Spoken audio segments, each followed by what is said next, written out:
may be days before we know the full extent of the damage from last night's storms. Yeah, Chopper 5 is up right now in Irving. We know that one tornado touched down there. It was an EF1. You can see the damage right there. Winds were about 95 to 105 miles per hour. A Dallas man died in the storm when he was electrocuted. Insurance companies are now getting damage claims. Most are hail and wind related.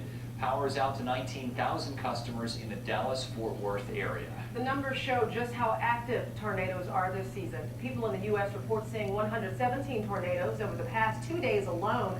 North Texans spotted 9 of those in towns from Springtown to Cedarvale and as far north as Munster. Today, the National Weather Service teams examined the damage. NBC5's Randy McElwain spent the day with them. He is in Argyle with more on what they found. Randy?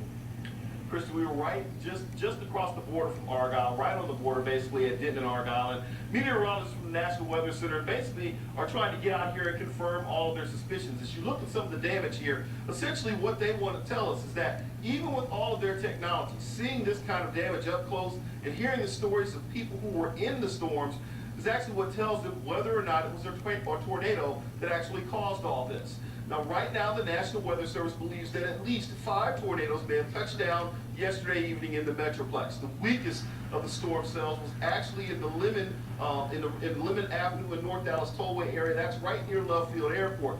There were winds there measuring right around 90 miles per hour that caused damage. If it was confirmed as a tornado, it would be an EF0 tornado. But further west in Irving, the damage is much, much worse. Power is still out. Several homes and apartments there simply aren't livable. The National Weather Service actually says that this damage is all evidence of an EF1 tornado with wind speeds reaching in excess of 100 miles per hour. And the stories from people who lived through it are backing up all the signs.